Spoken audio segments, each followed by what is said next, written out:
Oi, estamos no ar com mais uma sessão de Tutameia, sempre trazendo para você um personagem que nos ajuda a entender melhor o Brasil em que vivemos, para que a gente possa atuar melhor, agir, trabalhar, viver melhor nessa pátria tão querida.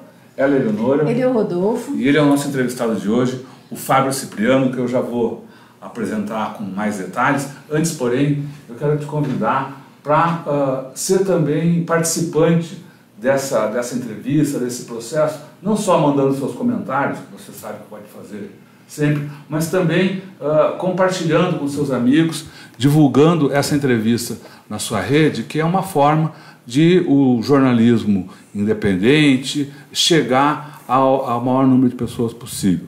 Então, você está convidado a compartilhar e convidado também a ver, rever essa e outras entrevistas que a gente já fez e que vai fazer. Elas estarão todas sempre disponíveis no nosso canal de vídeo, youtube.com/c/Eleonora e Rodolfo Lucena, Tutameia, o Tutameia escrito com letras maiúsculas. Todo esse trabalho fica ancorado no nosso site, o Tutameia, tutameia.jor.br, que lá tem, além das entrevistas, artigos, reportagens, biografias, tem, é um bom lugar para você passar um tempo lá. Mas voltemos então ao nosso amigo Fábio Cipriano. Fala, amigo, a gente conviveu junto, Eleonora e eu, convivemos um tempo na redação da Folha. O Fábio é jornalista, professor de jornalismo, coordenador do curso de jornalismo da PUC, crítico de arte, e eu vou aproveitar aqui e pegar uma cola, né? É formado pela PUC de São Paulo, na universidade, onde coordena o curso de jornalismo. Ele, lá na PUC, fez mestrado sobre a comunicação do projeto Tarifa Zero, no governo Luiz Erundina, doutorado sobre a peça Água, da coreógrafa alemã Pina Bausch, ambos na PUC.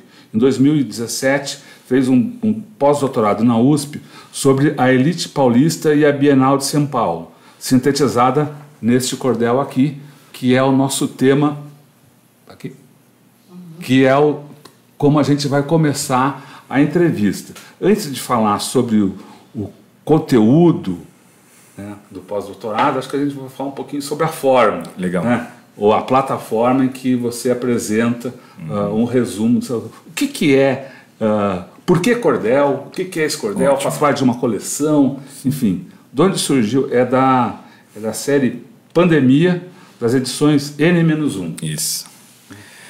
Bom, olha, quero super agradecer o convite, é uma honra mesmo estar aqui com vocês. E eu recebi o convite para ter esse cordel pelo Peter Paul Pelbart, que é um filósofo, professor da PUC de São Paulo. E o Peter, eu mandei para ele esse pós-doutorado que eu fiz na USP, e logo que eu mandei, ele leu e falou, olha, eu acho que esse é o formato que a gente quer dar na editora para esses cordéis, né? E aí, o que são esses cordéis? Eu também fiquei, tipo, mais um cordel, né? Mas a ideia que eu acho incrível é a ideia de popularizar textos acadêmicos de uma maneira mais acessível, a partir de temas que são importantes, né? Então, este ano que a gente tem a Bienal de São Paulo, ele pensou justamente que o lançamento dele seria coincidente com a Bienal, para a gente ter uma discussão sobre a Bienal que não fosse muito acadêmica, mas que fosse mais popular, com um formato que de fato eu acho muito legal, né? Está escrito aqui repasse atrás, porque é para justamente ser algo quase panfletário, digamos assim, e que faz parte de uma coleção que se chama Pandemia. Então as pessoas podem entrar no site da editora N-1 e através do site adquirir essas coleções. É vendido. Porque isso é vendido, sim. Ela é vendida individualmente num ônibusinho que fica ali em frente ao Janial, o restaurante palestino. Mas ela, na verdade, a ideia é uma venda coletiva, que eu também acho isso muito legal, porque é para reunir... O sócio do Peter é um cara do teatro, então essa convergência entre arte e filosofia é um pouco o perfil da editora. E aí, então, a gente tem textos do Rainer Miller, por exemplo, que já morreu, mas que é um texto meio manifesto também sobre arte. A gente tem textos do Thales Absaber, que é um psiquiatra e que tem um tipo de tratamento hoje que é a clínica popular, na Casa do Povo, que também é muito legal. Então, enfim, são pessoas meio militantes, assim, de certa maneira, atuantes, né? Eu sou crítico de arte, então é uma reflexão que eu faço a partir de 20 anos de experiência cobrindo aí essa área, mas que a ideia é de ser um formato acessível e de reflexão mesmo, né, das pessoas poderem, a partir desses pequenos textos, debaterem, discutirem. Eu acho que tem muito a ver com a proposta de vocês mesmo, que é de entender um pouco onde a gente está nesse momento, né?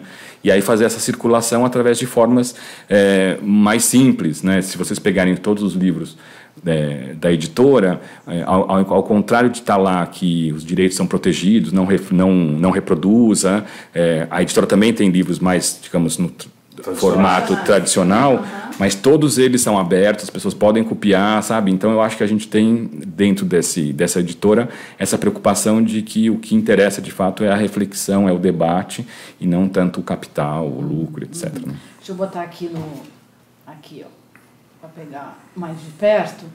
Então é muito reduzido, mas é muito denso. Sim. Né? Acho que a ideia é essa, né? Até um pouco não sei se contraditório com o espírito do cordel, que é uma coisa... Sim. Longa. E às vezes mais ligeira, assim, né? Agora tem sempre uma mensagem... Então é muito bacana, realmente, esse formato. Mas então eu acho que a gente tem que perguntar sobre o conteúdo. Fala aí. Um pouquinho mais da produção. Você sofreu muito para transformar a sua tese aqui, porque, deixa eu mostrar de novo. É tamanho de um celular e você lê...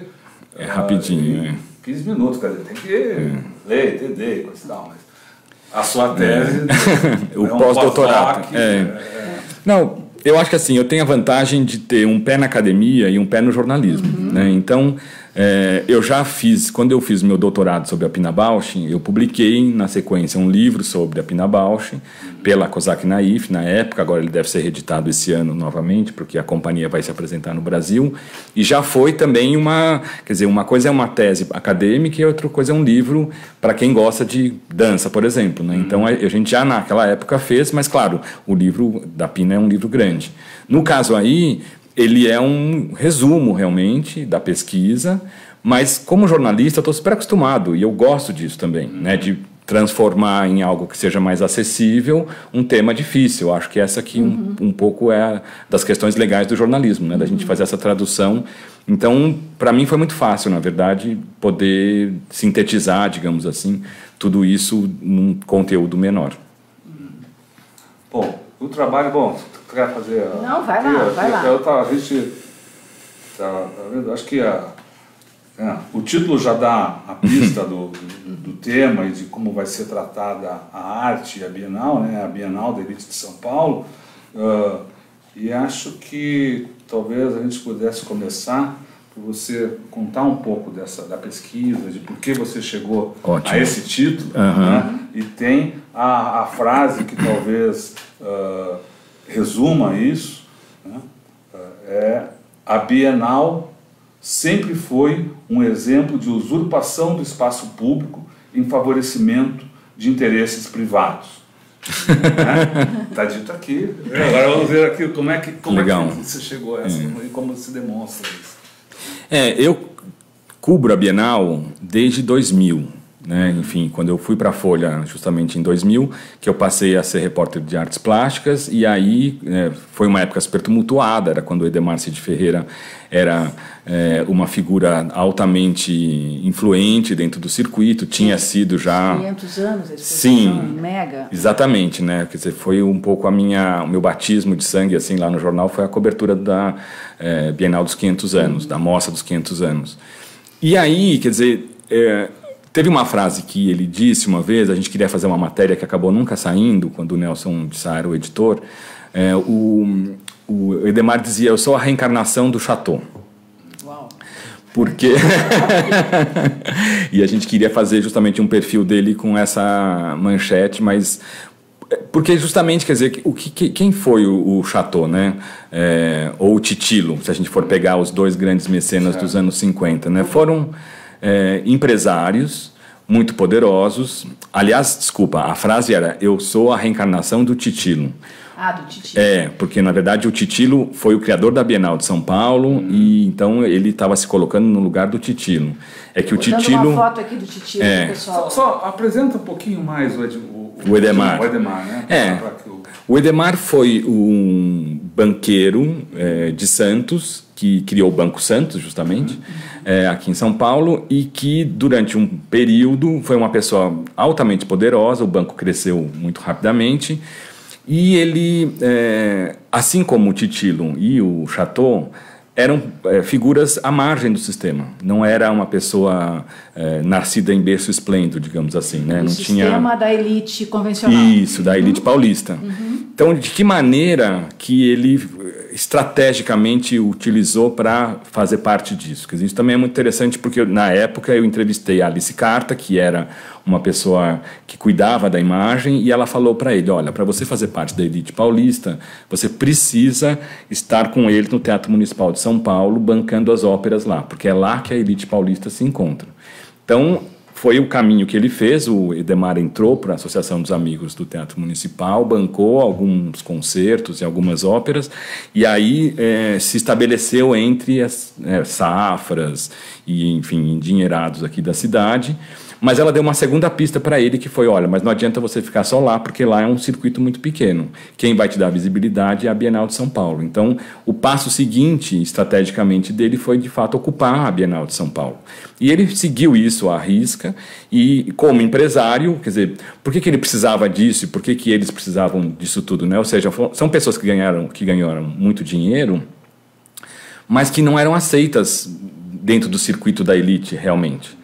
E aí, para eles poderem fazer negócios, que também se faz negócio na ópera, na Bienal, etc., eles tinham que fazer parte desse universo aí. Então, o Edemar foi para a Bienal, foi diretor de 2 bienais, em 94 e 96, e aí, a partir dessa experiência, ele percebeu que, de fato, ele tinha visibilidade, e aí ele pegou essa ideia da Mostra dos 500 anos, que seria em 2000, que aconteceu de fato, que foi uma grande exposição, mas que deu a ele visibilidade imensa.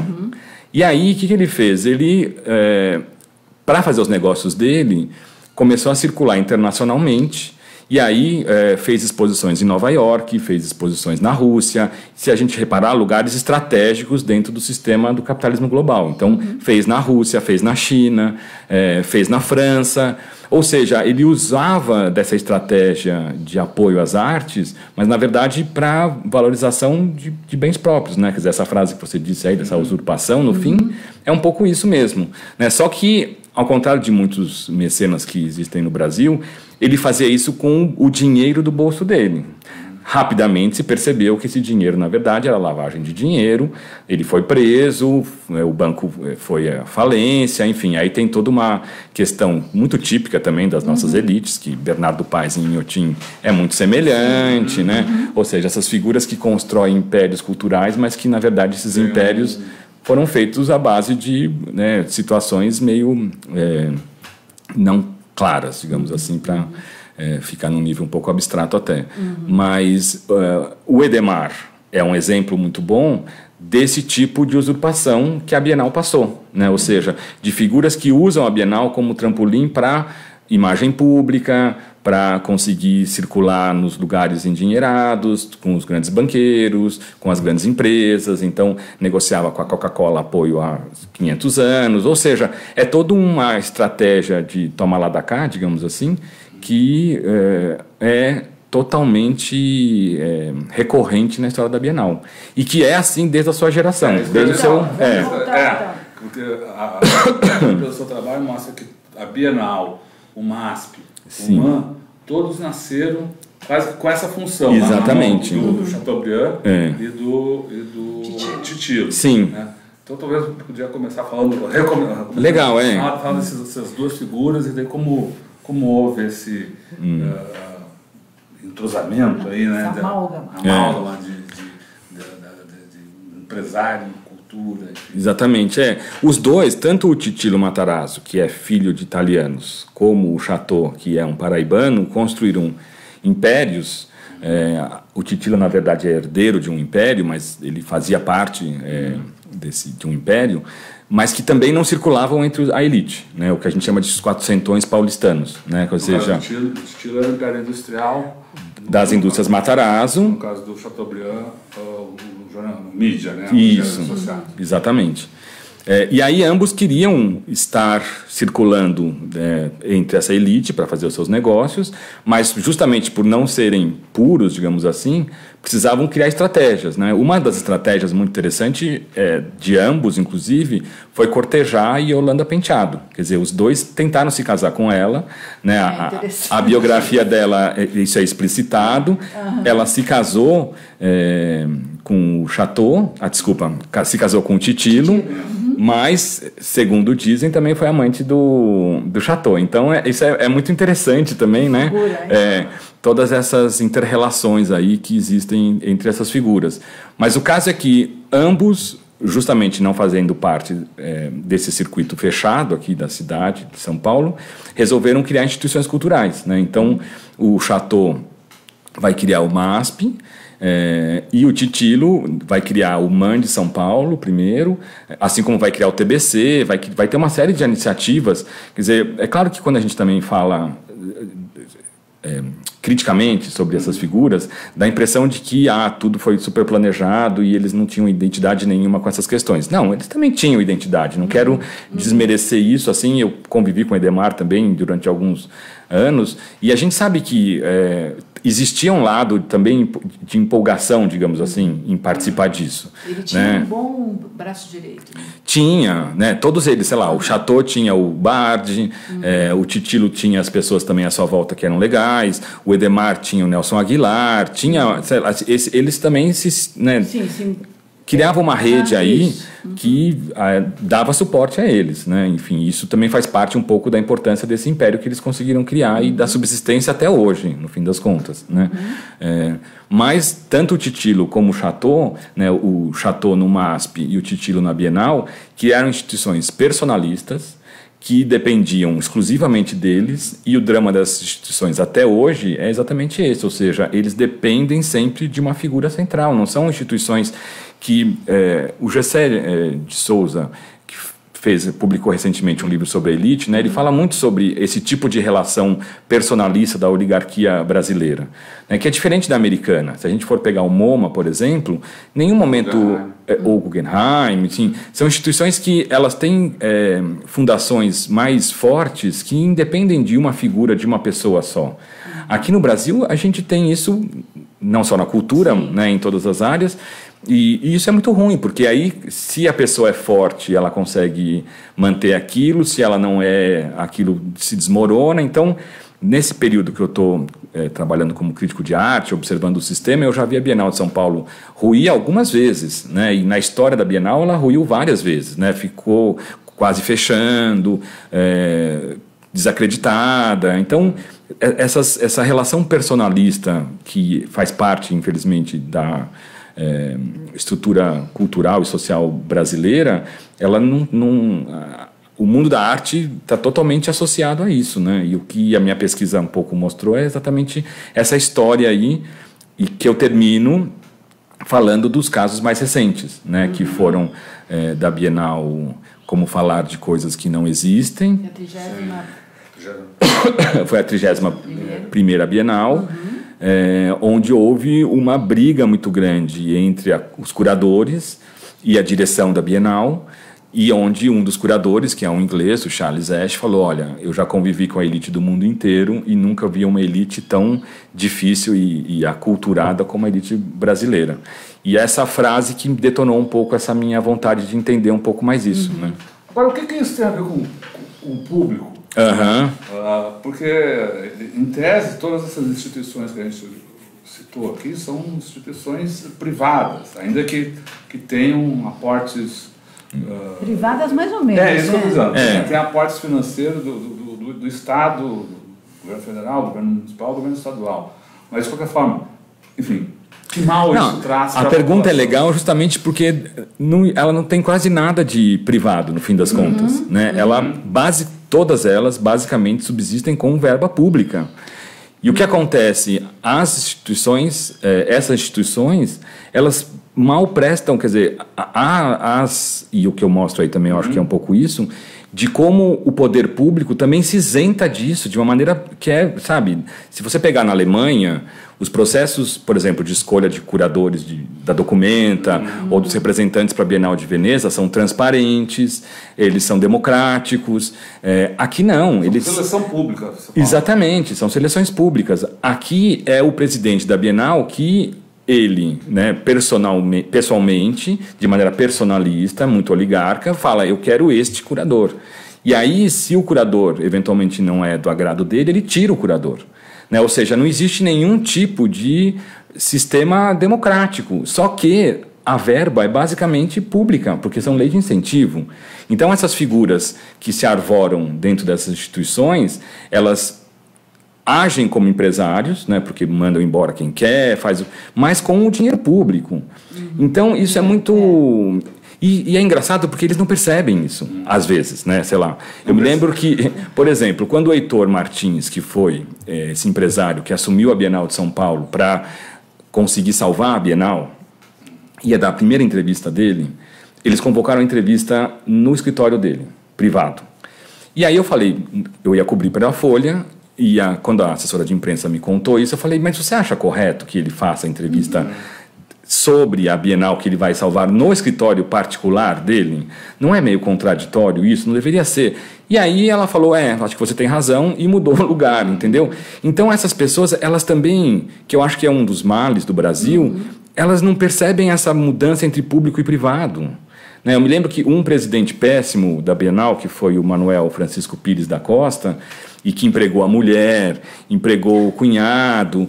Uma vez eu fui com o Mário César entrevistá-lo lá na Bienal. O Mário César é um repórter também. Isso, da Folha, que está lá.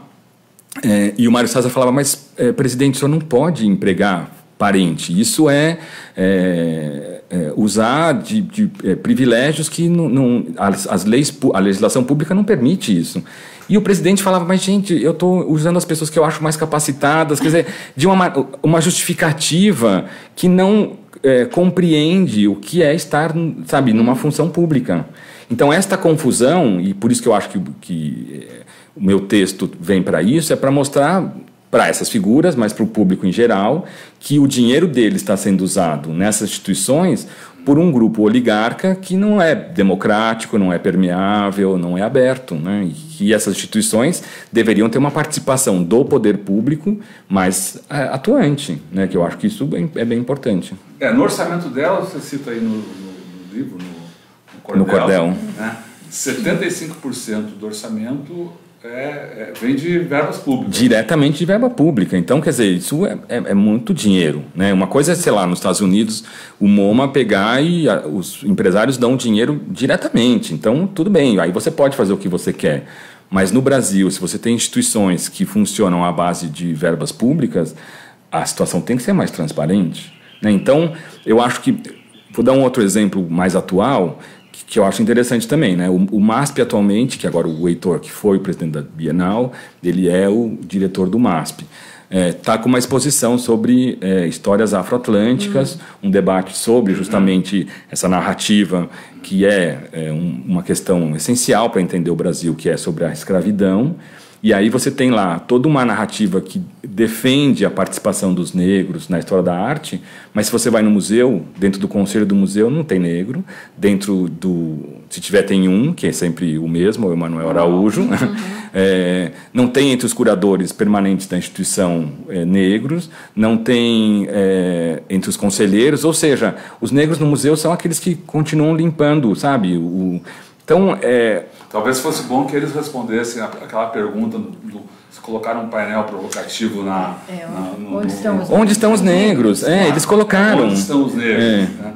E eles colocaram. Então, eu acho que isso também que é um pouco essa contradição dessas instituições, né? Porque elas aparentemente, olha só como nós estamos preocupados com isso. Mas aí você vai ver dentro da própria instituição, que também é bancada pela maior parte com verbas públicas, e não tem curador negro permanente, não tem dentro da diretoria, você entende? Então, eu acho que é isso que a gente tem que começar a discutir para que essas instituições sejam mais permeáveis, né, ao que acontece, que sejam mais democráticas, porque isso faz parte, né, a gente está pagando por isso, todo mundo está pagando por isso.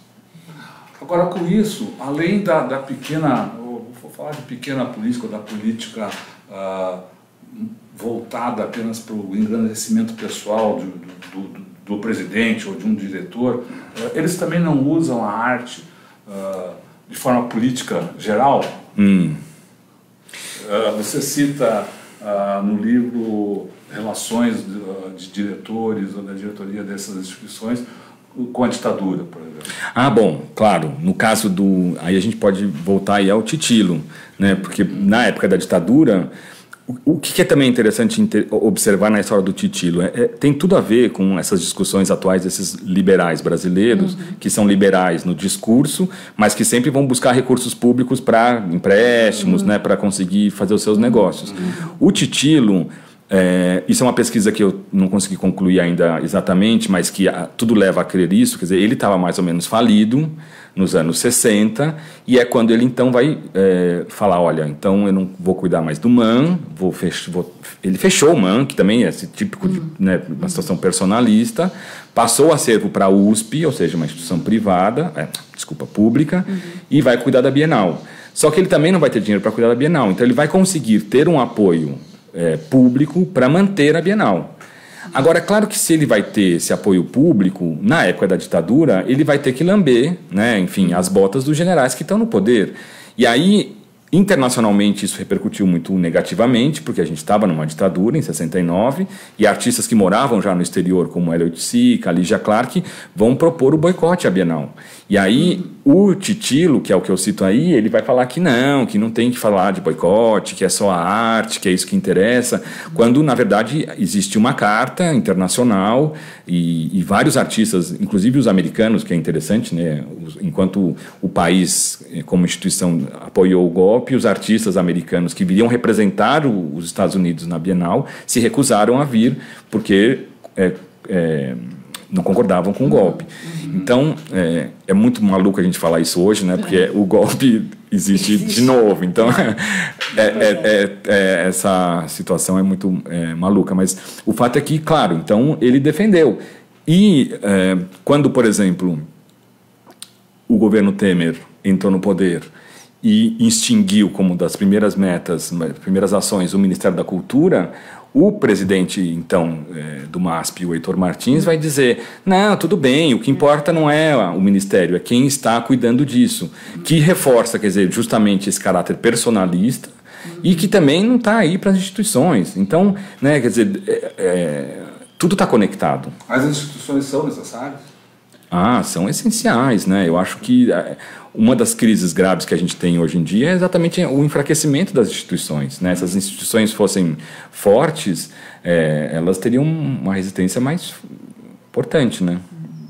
Agora, você falou do boicote dos artistas norte-americanos lá atrás, mas a história da Bienal está cheia, quer dizer, arte e política estão sempre juntos. Sim, aí, claro. Né? Teve o caso, você já falou da 31ª Bienal, que também ficou no olho do furacão aí por conta do patrocínio do patrocínio do governo de Israel. Então, isso é muito legal, porque justamente, quer dizer, a minha pesquisa toda começa com essa questão, ou seja, esse embate entre os artistas que participavam da Bienal, que de um lado falaram, olha, nós não queremos a logomarca do Estado de Israel, porque exatamente naquela semana tinham sido assassinados, eu não me lembro o número exato de palestinos, e bombardeado, ou seja, né, faz parte dessa política que infelizmente o Estado de Israel vem implementando nos últimos anos, e que questionaram, então falaram, olha, a gente vai sair. E isso, atualmente, no mundo das artes, é muito legal, Porque, sei lá, se a gente pegar a Nan Goldin, uma artista americana muito influente, ela está fazendo uma campanha muito grande contra a família Sackler,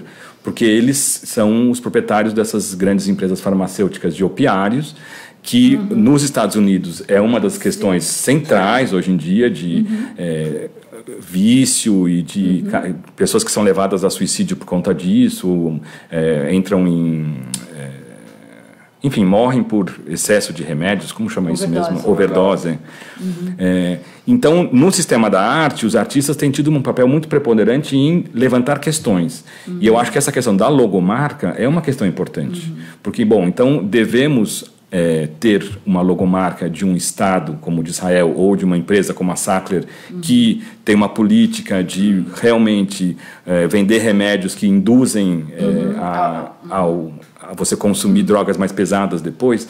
E aí esse debate, quando aconteceu aqui, a direção da Bienal não soube administrar isso e achou que, não, eles estão contra a gente, viram de uma maneira personalista, porque tudo é encarado assim, e aí esse conflito chegou num limite até que, nas negociações, se percebeu que, gente, vamos colocar aqui então a logomarca de Israel fica só vinculada ao artista de Israel, que era a questão mais óbvia, mas o desgaste em torno disso foi tão grande que o presidente da Bienal falou, bom, eu não quero mais trabalhar com esses curadores porque eles defendem os artistas, e isso, sabe, basicamente essa é a argumentação.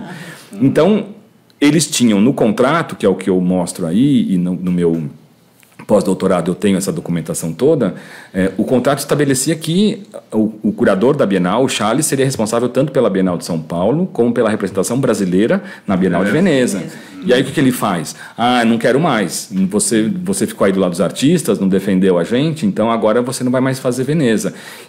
Que é péssimo, quer dizer, isso estava no contrato, isso é um tipo de... Quer dizer, o governo brasileiro devia falar, não pode, né? Só que o governo dá o dinheiro e não fala nada. Então, por quê? Porque não tem ninguém no Conselho da Bienal que faça esse tipo de negociação ou de controle, digamos assim. Né? Então, tem que pensar o governo, não só como uma entidade, mas o governo como representação do Brasil, do povo brasileiro. Exatamente. Então, delega a esses empresários para fazerem o que querem. Só que quem paga a conta não são esses empresários, é a Funarte. Né? Então, quer dizer, essa contradição que eu acho que para mim é muito incômoda e que a gente está aí trazendo esse debate publicamente. Né? Você falou da logomarca, também teve um episódio da Riachuelo, né, no MASP. Isso é uma coisa recente, mas que também é super representativa. Os artistas também se recusaram, né, o Irã do Espírito Santo entre eles, iam participar de um projeto que era quase a reencenação de um projeto dos anos 50 do MASP, quando a Ródia, naquela época, uma empresa que fabricava tecidos, bancou vários desfiles dentro do museu, porque uma das questões do Bard, da Lina, era justamente essa relação aí das várias pontas da cultura, e moda é uma delas. E aí convidaram vários artistas a produzirem estampas para esses tecidos da Ródia, e aí existiam esses desfiles. E agora a atual gestão quis refazer isso com uma outra marca, que é a Riachuelo. Só que quando os artistas descobriram que a Riachuelo banca o MBL, eles se recusaram a participar disso. Né? Então, quer dizer, é esse debate justamente, né? De falar, bom, no campo da arte, a gente não pode fazer arte bancado por qualquer um. Se eles bancam o MBL, a gente não está interessado neles. E esse projeto, até onde eu sei, por conta dessa saída dos artistas, acabou sendo esvaziado, porque, claro, que é um desgaste. O Flávio, presidente da Riachuelo na época, Flávio Rocha, era conselheiro da instituição. Eu sei que houve tratativas para ele sair, eu não sei se ele já saiu, mas enfim, houve um desgaste todo da instituição por conta disso. Agora, esse também é um dos outros erros que eu aponto. Esses conselhos dessas instituições, né, da Bienal, do MASP, são formados por esses grandes empresários, porque eles querem o dinheiro deles, só que eles não dão o dinheiro e eles mandam no museu. Então você tem lá, sei lá, o Luciano Huck, que é outra pessoa que está lá porque, né, tem dinheiro, tem visibilidade, mas o que ele entende de arte? Sabe assim? Então, essa contradição que que tem que ser repensada, né, dentro dessas instituições. As pessoas que pensam cultura de fato, né, os curadores, sei lá, Araci Amaral, que é uma instituição, digamos assim, ela não está no Conselho do MASP, ela não está no Conselho da Bienal, ela, sabe assim, são figuras que têm uma reflexão de décadas sobre o que é arte no Brasil e elas não têm influência. Só que o Flávio, presidente da Riachuelo, tem porque está no conselho, ou seja, está errado isso, né? É uma coisa que não dá para entender olhando para a história do Brasil. Exatamente. Falou, da elite. Sim, mas pensando em quem financia, pois é. Não é aceitável uma coisa dessas, né? Não é aceitável.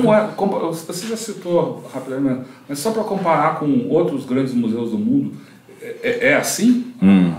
A direção é assim? Ou há uma interferência maior da comunidade, ou a comunidade geral, ou a comunidade de artistas, de estudiosos? É bom falar também se o dinheiro público tem tanta importância lá fora como aqui. Então, o que eu vejo, sei lá, na Alemanha, por exemplo, que eu morei, né, durante 3 anos, quando eu fiz a minha pesquisa sobre a Pina, e ainda tenho muitas relações com a Alemanha. Existe, dentro das instituições museológicas, carreiras de direção, curadoria, etc., que tornam esses lugares muito menos permeáveis a qualquer tipo de instabilidade do que no Brasil. Agora, claro que lá existe uma tradição que é secular de apoio às instituições. Então, né, a minha pesquisa, a Pina Bausch. A Pina Bausch surgiu num teatro de uma cidade do nada, Wuppertal, que ninguém conhece. Por quê? Porque toda cidade alemã tem o seu teatro, sua biblioteca, sua casa de ópera, né, sua companhia de dança, e aí essa quantidade gera qualidade também, né? O que a gente tem no Brasil não se compara a isso. Agora lá não, isso é uma política pública, então isso é com dinheiro público.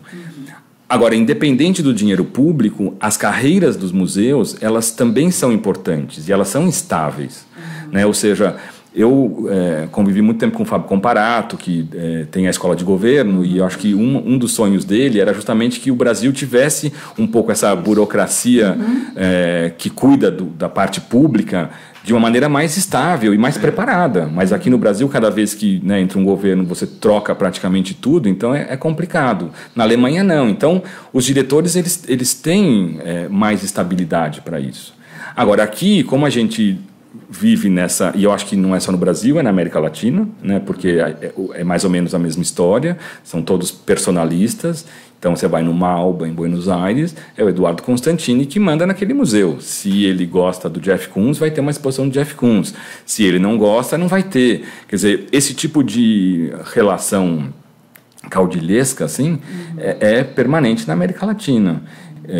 E é um dos problemas estruturais da gente, né? Eu acho que essa que é a relação que eu vejo. Na Alemanha, não. Então, sei lá, Documenta de Cássio, que é a exposição mais importante, que a gente considera, porque ela tem 5 anos para ser realizada, ela tem 30 milhões de euros de verba, então é muito dinheiro, realmente. Eles têm, em cada edição, um comitê independente, onde esse comitê vai escolher os curadores, né? Por exemplo, para a próxima edição vai estar o Jochen Fols, que atualmente é o diretor da Pinacoteca de São Paulo. E isso é muito legal, ou seja, você chama pessoas do mundo inteiro. A edição passada, que foi uma edição para escolher o curador, e aí eles pedem projetos, e esses projetos são escolhidos. Então, a Documenta passada, que foi muito polêmica, porque ela aconteceu em 2 lugares, né, não só em Cássio, mas em Atenas, isso já foi aceito pelo comitê que escolhe. Porque o Adam, que foi o curador da Documenta, ele propôs isso. Olha, eu acho que não dá para a gente pensar mais arte só a partir da Alemanha, eu quero pensar arte também a partir de Atenas, que é o lugar da crise na Europa, da imigração, dos refugiados. Então nós vamos ter que pensar arte nesses 2 lugares. E isso foi aprovado por um comitê independente. Se fosse um comitê individual, não seria, né? Quer dizer, eu acho que isso que a Bienal de São Paulo teve uma vez um comitê desse tipo, que foi na gestão do Miguel, que foi quando a Lisete foi escolhida curadora, a Lisete Lanhado, a curadora. Por quê? Porque o presidente atual, o Manuel Francisco Pires da Costa, lembrei o nome dele, outro banqueiro, próximo do Edemar na época, estava tão desgastado que ele falou, olha, eu não vou escolher o curador dessa vez, eu vou repassar isso para uma equipe independente. E aí convidou algumas pessoas de vários lugares e foi digamos, a seleção mais transparente da história da Bienal. E foi uma das melhores bienais. Sim, foi muito bacana essa Bienal. Porque aí foi uma Bienal que pensou como viver junto. Isso, como viver junto. É uma referência. Quer dizer, agora você vê que quando, de fato, o processo é transparente, é democrático, isso se reflete, né, na exposição também. Só que, desde então, não. Quer dizer, os presidentes que sucederam ao Manuel resolveram manter essa linha, não, eu escolho, é a minha prerrogativa, então eu faço. Só que eu faço isso bancado com o dinheiro do governo.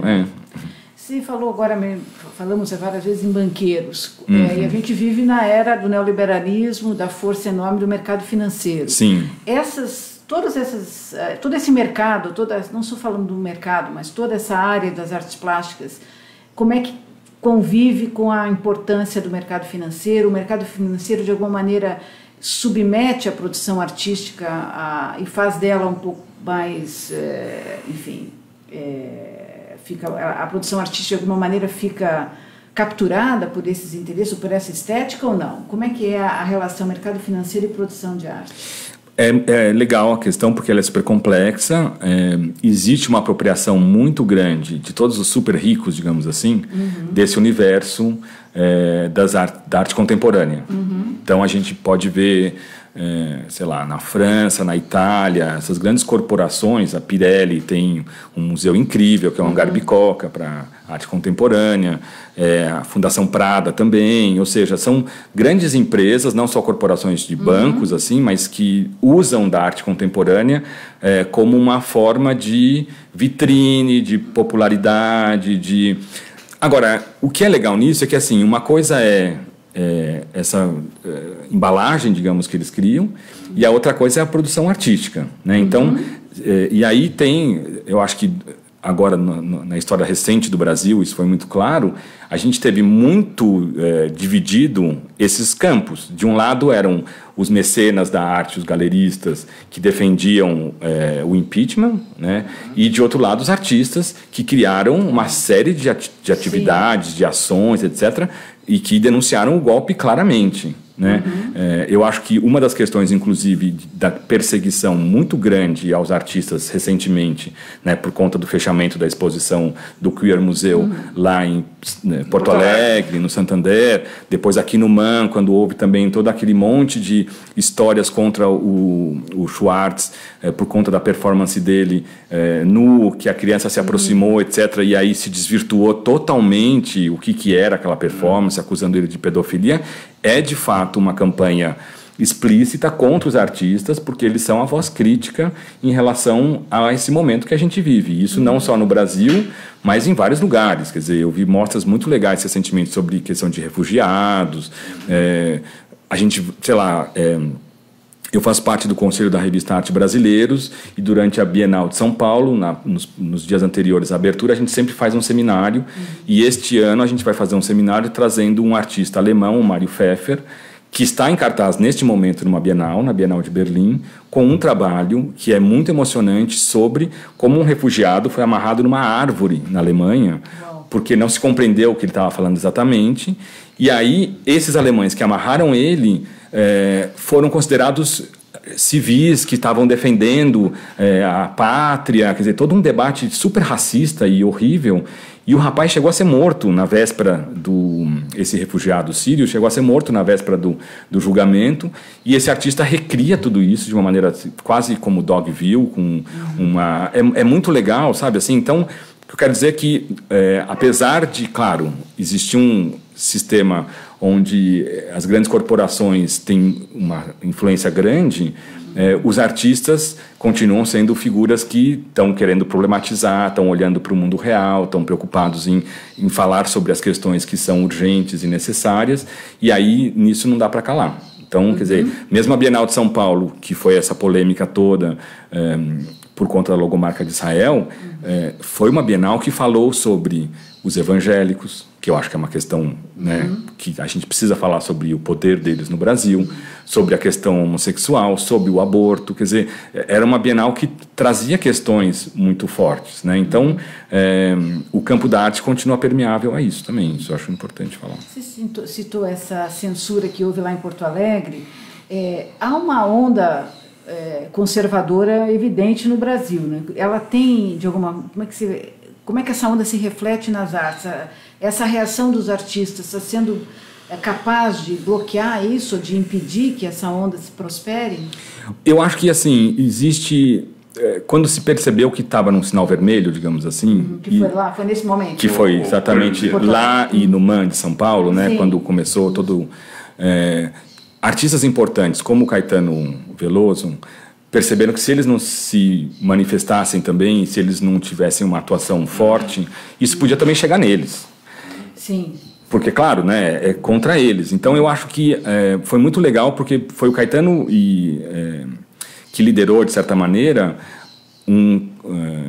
uma busca por apoio para que a exposição do Queer Museum acontecesse de novo, no Rio de Janeiro, dessa vez, apesar de, quer dizer, quando o diretor do MAR, do Museu de Arte do Rio, que é um museu municipal, falou, não, nós vamos fazer aqui, e aí o prefeito do Rio, que é o Crivella, um pastor evangélico, disse, não, de jeito nenhum, só se for no fundo do mar, né, que é a ironia que ele usou, quer dizer, os artistas falaram, não, então a gente vai fazer em outro lugar, e conseguiram R$1 milhão, que foi o dinheiro suficiente para que a exposição seja aberta agora dia 18 de agosto, lá no Rio de Janeiro. A mesma exposição que estava em Porto Alegre? A mesma que estava em Porto Alegre, no Parque Lage. Que é um equipamento do Estado e que é mais democrático na sua gestão. Então, quer dizer, isso é legal que você vê que os artistas, eles estão atuantes nisso, né? E não estão deixando, quer dizer, a quantidade de processos que foram feitos contra essas pessoas que estão fazendo... Porque é muito maluco isso, porque esse momento conservador é um momento onde as redes sociais acabam também tendo grande importância, e é esse discurso do ódio que está contaminando as pessoas.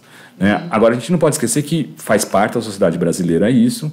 Eu me lembro quando eu estava na PUC, nos anos 80, o filme do Godard foi proibido. Sim, porque as senhoras de Santana, da época, que era o MBL daquele momento, defendiam, né, que aquilo era um absurdo, que estava denegrindo a imagem da Nossa Senhora, etc. Então, também não é algo que surgiu agora. Sim, isso aí nós estamos falando dos anos 80. Dos anos 80, Teve uma exposição muito legal no Lazar Segal, recentemente, que mostrava como, por exemplo, nos anos 50, foi feita uma exposição no Rio, depois do fim da Segunda Guerra Mundial, quando o Hitler tinha lá a arte degenerada, né, ele criou uma grande exposição para falar o que ele não gostava de arte. Fala um pouquinho da arte degenerada. E aí... Fala um pouquinho desse conceito da arte degenerada, que todo mundo...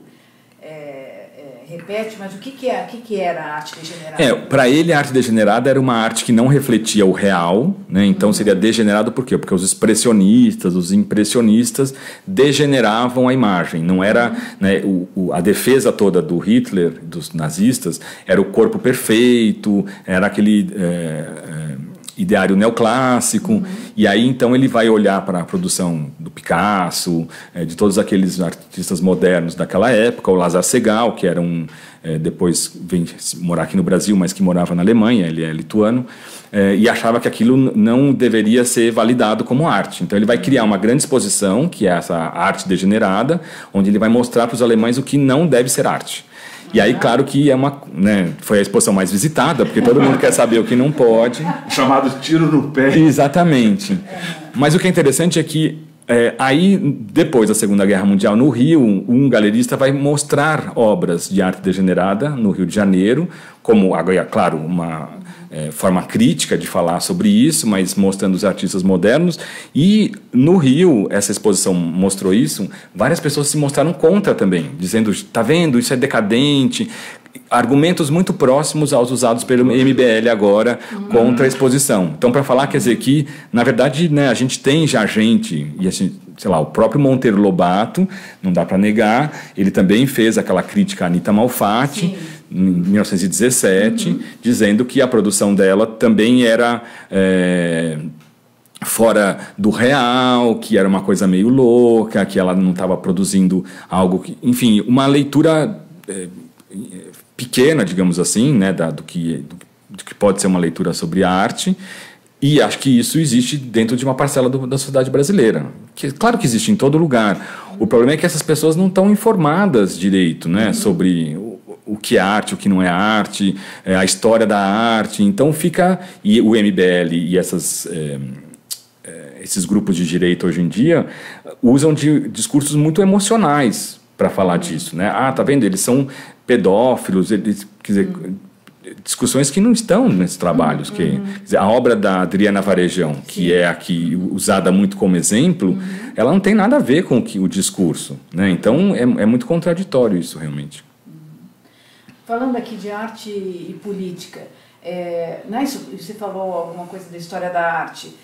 A gente teve também a arte usada muito politicamente na história, no século XX, a própria... tem vários livros que apontam o uso, a captura... Arte abstrata. Da arte abstrata em algum momento. O que você pode nos contar sobre isso, sobre a utilização da arte para fins políticos? Olha, isso é interessante porque a gente pode voltar aqui até aos nossos mecenas, né, digamos assim, porque quando o MAN de São Paulo ele é inaugurado, ele foi inaugurado numa parceria do Titilo Matarazzo com o Nelson Rockefeller, um grande banqueiro norte-americano. Qual a data, então, dessa inauguração? Se eu não me engano, 47. Então, 1947. A Guerra Fria o macartismo está começando a Exatamente. pegar, né? E faz parte da política norte-americana de aproximação com o Brasil, criar um campo de diálogo, digamos assim, onde eles vão trazer, então, a ideia de se criar um museu de arte moderna para defender um tipo de arte que é abstrata, que justamente seria uma arte que não é política, que não vai estar falando do real, que não vai estar... Então, a primeira exposição que acontece no Museu de Arte Moderna de São Paulo é do figurativo ao abstrato, que já dá um pouco essa noção de que a tendência tem que ser o abstrato, né? A questão importante tem que ser o abstrato. E aí essas políticas de aproximação com o Brasil, elas se dão ao nível governamental de fato, né? Quer dizer, o Nelson Rockefeller foi vice-presidente americano, ele foi da CIA. Existe um livro muito legal chamado Quem Pagou a Conta, de uma pesquisadora inglesa, onde ela mostra como a CIA tinha uma política muito intensa, por exemplo, de bancar artistas negros na Europa, a Ella Fitzgerald, o Louis Armstrong, para dar a impressão de que os Estados Unidos viviam uma democracia racial, enquanto naquela época ainda a Ku Klux Klan estava lá queimando negros. Então, quer dizer, o governo americano ele foi muito esperto nisso, né, de criar formas de aproximação com as várias culturas para dar para mascarar de fato a política. Então, se a gente for pensar, sei lá, o Disney mesmo, que vem para o Brasil, cria o Zé Carioca, um personagem, quer dizer, nada disso é ingênuo. Faz parte de uma política de aproximação bancada pelo governo americano para que o Brasil ficasse, né, mais próximo dessa cultura do Pato Donald, que não por acaso é o Tio Patinhas, é o bancário, né, tem toda uma discussão sobre exatamente o capitalismo aí dentro desses quadrinhos aparentemente ingênuos aí do Disney, mas que não são nada ingênuos. Então essa relação entre arte e política sempre existiu, né? A criação do MAN é um exemplo disso, e de fato o Nelson Rockefeller chegou a doar 5 trabalhos para o surgimento do MAN, que são trabalhos abstratos, porque não seriam trabalhos críticos, etc. Né? A arte figurativa ela estava retratando os problemas da sociedade, né? O contraponto disso, na época, era o muralismo mexicano, né, de artistas como Orozco, o Diego Rivera, que eram comunistas, né, declarados e que faziam painéis nos muros da cidade, em lugares que eram justamente para ser popular e que estavam denunciando a situação de exploração. Então, eles não queriam defender ou mostrar esse tipo de arte, eles achavam que a arte abstrata era o que era o mais legal. Mas, claro que isso tinha uma razão de ser. Você não precisa falar... O abstrato não fala de nada, né? Então, é uma forma de você escamotear aí a realidade. E é assim que surge o MAN de São Paulo, por exemplo, dentro desse debate, né? Não vai apoiar, não vai defender os muralistas mexicanos, mas vai defender que a arte abstrata é a arte do futuro. Então, eu acho que fica claro essa relação aí de apropriação. Agora, é claro que também quando a gente fala de apropriação, uma coisa é a política que se faz a partir disso, e outra coisa também é o que o artista tem como intenção. Né? Quer dizer, não dá para a gente dizer que a Ella Fitzgerald e o Louis Armstrong não sejam bons artistas. Né? Ou que não produzissem coisas a partir da cultura popular. Exatamente, quer dizer, eles tinham... Existe aí uma inteligência, digamos assim, dos órgãos de segurança americanos de se apropriar daquilo que era muito legal, né? Ao contrário da elite brasileira aqui, que você vai nos aeroportos, tem Romero Brito ali, né, dentro do aeroporto, que é uma figura que não tem nada a ver, quer dizer... que não é um artista, é mais um artesão, talvez, do que um artista, mas nos Estados Unidos não. Quando eles apoiam alguém, né, existe toda uma pesquisa aí.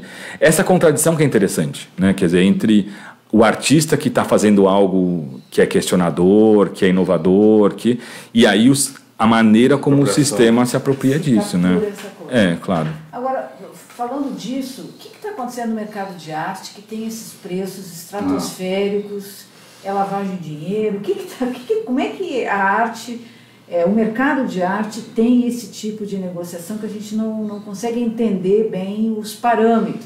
Então, legal esse debate também, porque eu fiz há uns 6, 7 anos uma viagem para Israel, a convite do Vídeo Brasil, porque eles iam fazer uma das edições do Vídeo Brasil, ia ter muitos artistas de Israel, e eu fui para lá e eu conheci uma série de artistas, inclusive judeus, que faziam trabalho sobre palestinos, que dialogavam com palestinos, que falavam dessa situação de guerra que vive Israel.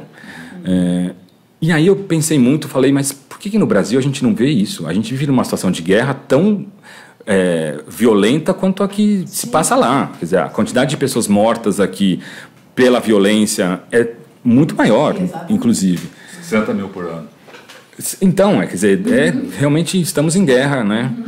E aí, uma das conclusões que eu chego é que lá você tem um governo que dá muito apoio à arte. Então você tem muitos editais, você tem muitas formas do artista não depender do mercado e poder falar o que ele quer.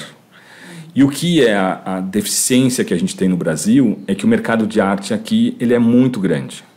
Né? Isso é uma loucura também, porque tem a ver com esses últimos anos de crescimento do Brasil, na época que o PT governou o Brasil, e que isso gerou uma classe média alta com muito dinheiro, muitas paredes brancas, e nisso as galerias ganharam muito poder, porque começaram a vender muito trabalho.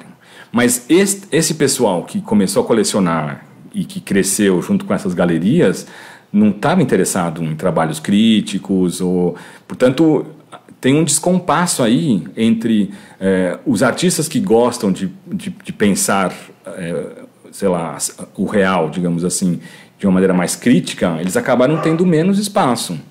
Apesar que durante esses anos também houve um trabalho intenso do Ministério da Cultura de dar muitos editais, de você bancar revistas, quer dizer, houve toda uma situação aí que os artistas conseguiram também alguns sobreviver, independente disso, mas perto do que o mercado cresceu, que eu acho que essa é a questão importante, não se compara.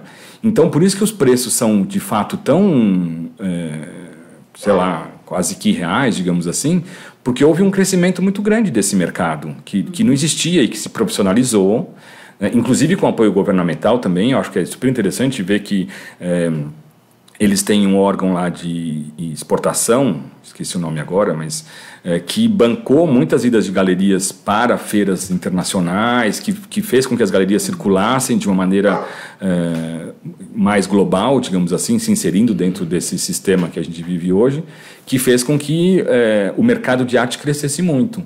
Agora, é ruim isso, porque quando só o mercado de arte cresce muito, o que a gente vê é que os museus não cresceram tanto. Então, uma das questões... Mas as feiras cresceram.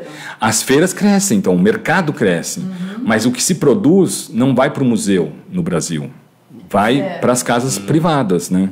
Isso é muito ruim, porque aí, quer dizer, já há muito tempo galeristas têm falado isso, o melhor da arte brasileira não vai para os museus brasileiros, vai para colecionadores privados. Não tem como comprar, porque justamente essas pessoas que... Isso também é uma história muito estranha, porque se a gente for pegar a maior feira do Brasil, que é a SP Arte, a dona é casada com um ex-presidente da Bienal, o Heitor, que é o diretor do MASP. Então, quer dizer... E a feira acontece na Bienal. E a feira acontece no prédio da Bienal. Então, é uma ligação muito estranha também, porque é o mercado e sabe, isso não tem paralelo fora daqui. Quer dizer, é impensável que o diretor da Tate seja casado com a dona de uma feira. Né? Agora, aqui tudo é possível. Então... Ainda que isso não seja ilegal aqui. Não é ilegal, não é legal. Mas, assim, galeristas dizem que a pessoa mais bem informada do mercado de arte é justamente o casal, porque eles conhecem tudo, né? Tanto a parte interna das feiras, como a parte interna das instituições. Então, eles sabem que artista vai ser mostrado, eles fazem parte dessa decisão de que artista que deve ser mostrado. Então, é uma situação aí entre o público e o privado, bem complicada. Agora, eu estava perguntando também sobre esses números do mercado no mundo, porque a gente vê... Valores em leilões, assim, isso tem milhões de dólares. Isso é interessante. O que acontece? A arte moderna e a anterior arte moderna chegou no seu limite. Não tem mais obra para ser vendida do Picasso, do Monet. Portanto, o mercado de arte teve que começar a valorizar outros artistas. E aí se começou uma valorização de arte contemporânea. Então você pega Jeff Koons, você pega artistas que são hipervalorizados, porque realmente é um absurdo pensar que um Jeff Koons custe 30 milhões de dólares. Mas isso tem a ver com o final de um estoque, digamos assim, e por isso também que quando aparece como apareceu um Da Vinci recentemente, que também foi super questionado se... Ou que o nível de restauro foi tão radical que nem é mais, mas enfim, foi comprado por 256 milhões de dólares. Eu fui no Louvre Abu Dhabi recentemente, a convite, e assim, o Louvre Abu Dhabi ele foi construído por um projeto super lindo do Jean Nouvel, ele custou 300 milhões de dólares. Aí, quando falaram assim, bom, e o quadro que a gente comprou para o museu custa 256, quer dizer, é uma coisa completamente que né, você tem razão de estar, porque eu também fico, como assim, né, uma pintura, mas aí tem a ver com também esse excesso de dinheiro desses sheiks árabes aí, que é o petróleo, isso é uma loucura lá, mas eu realmente fiquei muito chocado que, para mim, um museu custar 300 milhões já é um absurdo, mas aí uma pintura é quase o valor do museu inteiro. Então é inexplicável. É uma conta que não bate. Não bate mesmo. É uma coisa que... E bom, você falou do Abu Dhabi, tem essa polêmica também sobre as franquias dos museus, né? Sim, claro. Até que ponto eles estão se, digamos, vendendo para esses grandes fundos e perdendo a sua característica essencial. Você acha que é bom que esses museus se espalhem pelo mundo? O que eu percebi no Louvre Abu Dhabi é que existe uma inteligência do governo francês de perceber que eles já não tinham mais dinheiro suficiente para bancar esses museus. É muito caro bancar um museu como o Louvre, né? Tem que ter a segurança, tem que ter, enfim, toda a infraestrutura de suporte, que hoje em dia é muito mais intensa do que era 50, 100 anos atrás. E aí eles criaram, então, essas parcerias para internacionalização. E aí, é claro que eles estão conseguindo se manter de certa maneira graças a isso. E isso eu acho uma inteligência de quem está fazendo isso. Né? Isso é uma política do governo francês, de fato, de se aproximar desses lugares e de bancar. Então, agora, é muito profissional. Assim, eu gostei muito do que eu vi lá, eu achei que é super antenado com as discussões atuais, de você não ter só uma narrativa ocidental sobre a história da arte, especialmente porque é um museu que é no Oriente Médio, então de você ter lá uma reflexão sobre toda a produção da região, que ela não é a melhor produção, digamos assim, como pintura, porque claro, eles não têm essa tradição, mas eles têm uma tradição incrível de cerâmica, né, de outras produções que são super ricas e que estão muito bem representadas lá. Então, é muito profissional. E isso eu acho que é legal. E a China já está muito forte nesse mercado? A China é muito forte nesse mercado. A gente não sabe nada da arte da China. Como é que é isso? Não. A China, assim, tem uma coisa muito interessante. Eu acompanho uma feira que chama TEFAF, que é uma feira em Maastricht. E que é uma feira de, sei lá, nível A para cima.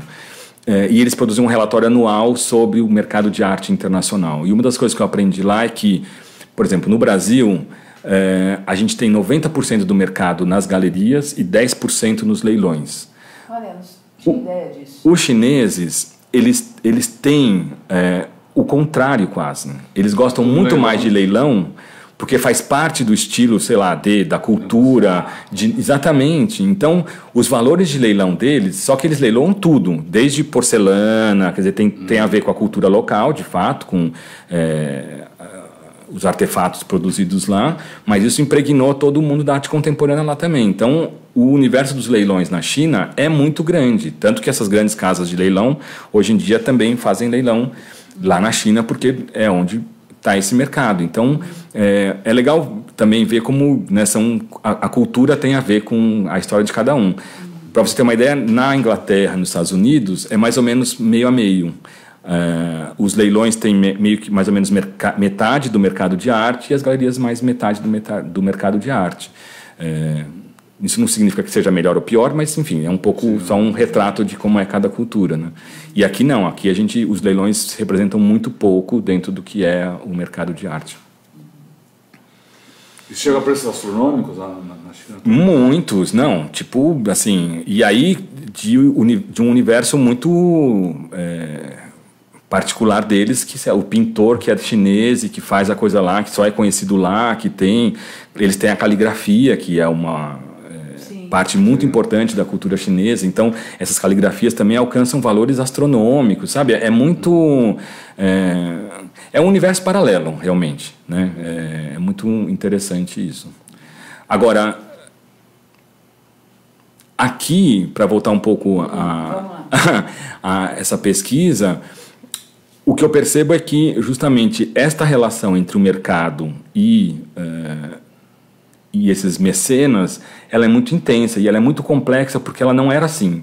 Talvez isso seja um diferencial entre o Titilo e o Chateau. Explica melhor isso. O que eu quero dizer, eles não eram colecionadores que tinham coleções para poder vender, para ganhar dinheiro em cima. Quer dizer, eles tinham as coleções para mostrar para as pessoas que eles tinham. Sei lá, tem uma história muito legal quando uma vez o Titilo deu um Modigliani, o autorretrato do Modigliani, para Yolanda, que está lá no MAC, né, porque a coleção foi parar no MAC de São Paulo.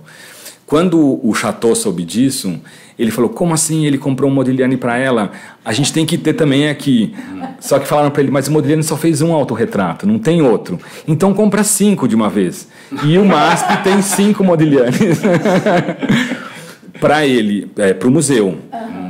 Quer dizer, o que eu quero dizer? A diferença é que esses caras compravam para as instituições, né, para a coleção que depois eles doaram. A diferença que a gente vê desses mecenas atuais é que eles não compram para as instituições. Eles compram para eles. Então, mas são ativos financeiros, quase, ou não? São ativos financeiros, sem dúvida. Então, são grandes coleções, né? Um dos colecionadores agora, o Zé Olímpio, que é um banqueiro do Swiss Bank, ele abriu um espaço na cidade, que é um espaço privado, onde ele leva só as pessoas que ele quer para mostrar a coleção, e que está lá valorizando como o asset dele, realmente. Né? Então fica essa situação que eu acho super complicada, de você ter um mecenas que é da Pinacoteca, é do presidente do conselho da Pinacoteca, tem poder sobre o sistema da arte, mas que usa a arte como uma forma também de ganhar dinheiro. Então, essa contradição que eu não vejo nos mecenas originais, digamos assim, né? Quer dizer, os mecenas originais, eles tinham um pouco essa preocupação de mecenas mesmo, de tentar, de alguma maneira, compartilhar, quer dizer, fazia parte do status que ele queria conquistar, ter essa visibilidade pública. E hoje é tudo muito mais privado do que... Totalmente privado. E fica em torno, por exemplo, as feiras de arte. Então, quando você vai nas feiras de arte, Aí os colecionadores abrem as suas coleções para os colecionadores internacionais verem as suas coleções. Então, sabe, fica sendo uma briga para mostrar quem tem o pau maior, vamos dizer assim, sabe? É uma coisa, é muito maluco isso também. Isso o público acaba ficando fora dessa. Totalmente fora. Você acha que hoje a arte está mais pública, no sentido de que há maior interesse da população em ver arte, ir a museu, ou isso ainda é uma preocupação muito reduzida na sociedade? Olha, as pesquisas todas mostram que ainda é tipo zero, né? Quase traço, assim, né? Apesar de os espaços estarem crescendo, de terem mais instituições, etc., mas é muito distante das pesquisas de sei lá, sim. As exposições ainda não são algo que... Mas que também tem a ver com o fato dessas instituições não estarem abertas e permeáveis, né? Eu acho que, sei lá, apesar das críticas que eu faço a essa exposição sobre a questão negra no MASP, é muito legal que tenha, porque, obviamente, isso vai gerar uma visitação por esse público que, em geral, não frequenta o museu, ele vai se interessar nisso. Quando eu fui ver a exposição do Basquiat, eu fiquei muito impressionado porque houve uma apropriação super grande por esses grafiteiros, pichadores, etc., que estavam lá vendo o trabalho, né, do Basquiat. Então, eu acho que foi no Centro Cultural Banco do Brasil. Eu acho que as instituições elas têm que ser mais permeáveis a isso. E talvez democratizar mais a gestão delas faça parte desse programa aí. Muito bem. O que mais, Rodolfo? Tem várias coisas aqui ainda. Deixa eu ver se eu faço uma ordem. Não, primeiro, já que você falou despersonalizar, né? Sim. Eu queria botar um exemplo de personalização, superpersonalização aí que você cita e que parece ser meio emblemático das relações da elite com a arte, da elite com a Bienal, que é até uma fotografia. Você fala de um dos diretores da Bienal. Isso, o Heitor, justamente. Que tirou uma foto em cima, sentado na escultura. Você cita isso como uma coisa até com uma simbologia especial. Você quer comentar isso? Então, não é uma coisa tão personalizada, mas enfim. Não, é muito interessante porque... eu uso isso como algo simbólico realmente, porque essas figuras todas, elas têm uma vaidade do poder que sempre me impressionou muito. E como repórter do texto, eu sempre entrevistei essas pessoas de uma maneira, mas chega o fotógrafo, que tem uma outra leitura, né, de como fazer a melhor imagem, e eles chegam para essas figuras, e eu já vi, sei lá, ele falar para mim, Vilela, sobe naquela escada ali, porque o ângulo, e as pessoas fazem, sabe assim? Então, teve um caso, o mais legal foi um fotógrafo da revista Caras, uma vez virou para o Edemar, quando ele estava fazendo a exposição em Nova York, e falou, Edemar, você não pode ir ali no meio da Quinta Avenida e ficar ali nos carros passando para a gente fazer uma foto? E o cara foi. Ou seja, a vontade de aparecer é tão grande que eles não têm limite para isso, sabe? Então, quando eu falo dessa imagem aí, dele sentando em cima de uma escultura do Edgar, porque o fotógrafo pediu, eles têm que saber que não pode sentar em cima da escultura, né? Só que essa vontade de aparecer é tão grande que eles perdem todo o sentido crítico da coisa, né? Então, são exemplos desse povo aí que faz tudo para aparecer, no fim das contas. Tinha mais 2 pontos ainda. Ao longo da entrevista, você falou dos trabalhos dos artistas pós-golpe, né? O trabalho de artistas denunciando. Você podia citar mais exemplos disso? Não, o que eu acho que foi muito legal naquele momento é que eles não...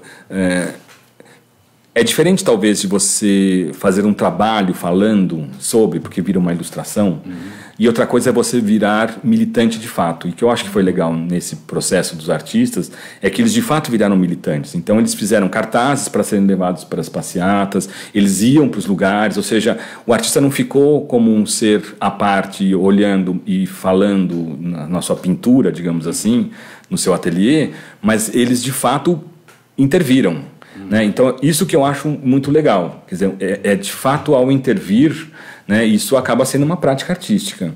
Esse trabalho que a gente vai mostrar aqui do artista que eu falei, do Mário Pfeffer, para mim é muito legal porque ele justamente está colocando, né, o dedo numa ferida muito grande na Alemanha atual, que é dessas cidades pequenas alemãs super conservadoras, onde cresce esses movimentos neonazistas, e onde ele produziu um trabalho que problematiza isso de uma maneira muito tocante, e além de estar numa Bienal, ele está produzindo uma versão monochannel para ser exibida na televisão. Então, quer dizer, eles, sabe, de fato o artista que quer mostrar isso, sabe, entrar na casa das pessoas, não ficar só dentro do museu, num lugar protegido, e eu acho que isso é muito legal. Quer dizer, a gente tem muito artista hoje, tem uma artista que eu gosto muito, a Mônica Nadora, Conca, que tem um trabalho na Zona Sul de São Paulo, chamado Jamac, onde ela trabalha com as comunidades lá para as pessoas pintarem as suas casas.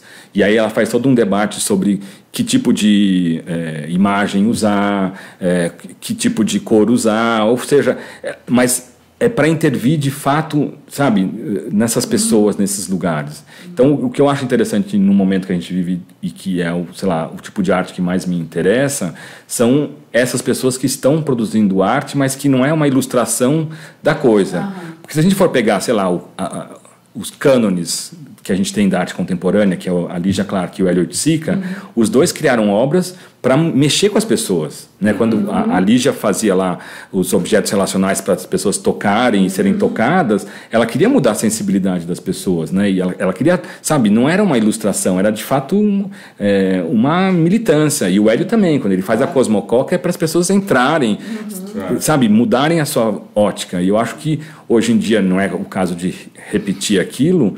Nisso que a Bienal da Lisette foi muito legal, porque era repensar o que o Hélio faria naquela, né, hoje em dia, mas o que me interessa hoje são esses artistas que, então, bom, como a gente vai de fato intervir, ter uma prática que seja transformadora, né? A arte precisa mudar o mundo. Ela pode ajudar.